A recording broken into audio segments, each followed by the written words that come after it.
All right, today we're going to talk about something called the Joint Custody Evasion Playbook. And look, this isn't just about a messy breakup or a personal fight. We're talking about a deliberate strategy. We're going to break down the tactics that are often used to make joint decision-making feel impossible, and more importantly, give you a really clear plan to counter it. So does this whole thing feel a little too familiar? You're trying your best to co-parent, but it feels like every single conversation is a trap. It seems like no matter what you do, you're the one who ends up looking difficult or uncooperative. Well, you are definitely not alone, and according to this source material, there's usually a very clear pattern at play. So let's dive into what that is. And this quote right here, this is the whole thing in a nutshell.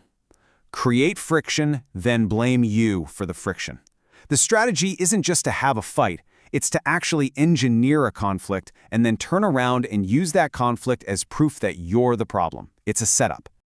So what's the endgame with all this? I mean, this isn't just chaos for the sake of chaos. There's almost always a very specific goal behind manufacturing all this friction. Let's take a look at what the other parent is often trying to win. It really just boils down to getting control over the big decisions. You know, they might be going for the whole shebang, sole legal custody. Or it could be something a little sneakier, like so-called tiebreaker authority, which sounds fair, right? But it really just means they win every single time you disagree. Or they might try to carve out a whole domain, like saying, I'll handle all medical decisions.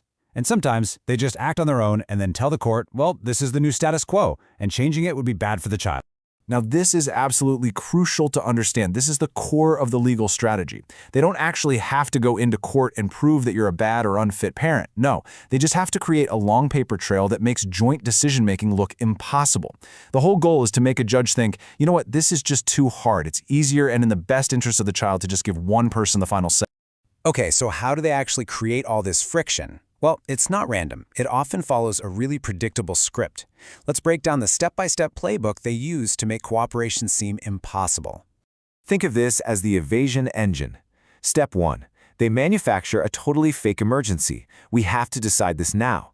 Step 2. They conveniently withhold the key information you need to make a decision. Step 3. They force a single option on you. Just sign this form. All of this is designed for Step 4, to provoke a reaction from you. And your reaction, even if it's just asking for more time, gets documented as you causing a delay.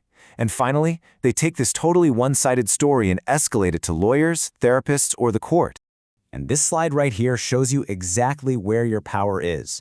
Look, you can't control their fake emergencies in Step 1, and you can't stop them from escalating in Step 6, but you can be the one who throws a wrench in the works. By calmly disrupting Steps 2, 3, and 4, by asking for the missing info, refusing to be railroaded, and not taking the bait, you break the entire chain reaction. So how do you actually do that in the moment? Well, the source material lays out this single, incredibly powerful tool. It's called the Joint Decision Protocol, or JDP.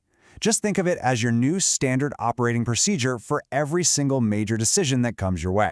The JDP does two simple but absolutely critical things. First, it completely shuts down that classic claim of, I tried to work with them, but they just won't cooperate. And second, and maybe even more important, it builds a clean, clear, and provable record of your own reasonableness. It is your defense and your offense all rolled into one consistent, calm action. And this is the heart of the JDP. This is your checklist. For every big decision, you just calmly request these 5 items. What's the decision domain? Is this about school or medical? What are all the options we considered? What are the costs, risks, and benefits of each? And hey, where's the proof that this deadline is real? Asking for this stuff isn't you being difficult, it's you being a responsible parent. And it completely changes the entire dynamic. Okay, so theory is great, but let's see how this actually works in the real world, right? We're going to look at a couple of classic tactics and see how responding with the JDP just completely reframes the entire situation. Oh yeah, here's a classic, the short notice ultimatum. You get that text at 10 p.m. demanding an immediate answer on a huge decision with some totally arbitrary deadline. The whole thing is designed to make you panic and either agree to something you shouldn't or just lash out emotionally. Now just look at the difference here. Their story to a court is going to be, I tried to talk to them, they were unresponsive, I had to act. But your countermove? It's not an argument. It's a calm, boring procedural request. You're not refusing to engage, you're simply asking for the basic information you need to engage responsibly. You have just completely flipped the script on them. Here's another one you might see a lot. They make a huge decision without you. Maybe they enroll the child in a new school or start a new therapy, and then they argue that changing it now would be harmful. They're using the child's stability as a shield to protect their unilateral action. So the move here is really crucial. You don't fight about the immediate situation. You actually agree to the short-term stability for the child's sake. But at the same time, you put down a very clear marker. I do not consent to this process. You separate the child's immediate well-being from the long-term violation of your agreement, and you immediately pivot back to the protocol for everything going forward. Okay, so let's zoom out. This isn't about winning little arguments here and there, it's about the long game. The entire GDP strategy is designed to build a powerful, undeniable record over time that your lawyer and eventually a judge can understand in about 30 seconds. And documenting all this does not have to be complicated. The source recommends a super simple log, just like this. The date, what the decision was, what information from the packet was missing, a note that you requested it, and what the outcome was. Over a few months, this simple table tells a story that is absolutely impossible to argue. Your goal is to create a record that has these 3 magic qualities. It needs to be short, so a busy judge can get it in seconds. It needs to be provable, with emails or screenshots. And it needs to be repetitive, because the real power isn't in one single incident, but in showing the undeniable pattern of your reasonable requests versus their constant evasion. Now, this whole system works, but it relies on one thing: your ability to stay calm and procedural. You have to remember, their whole strategy is designed to get an emotional reaction out of you. So let's run through some quick, rapid-fire rules for managing your own responses.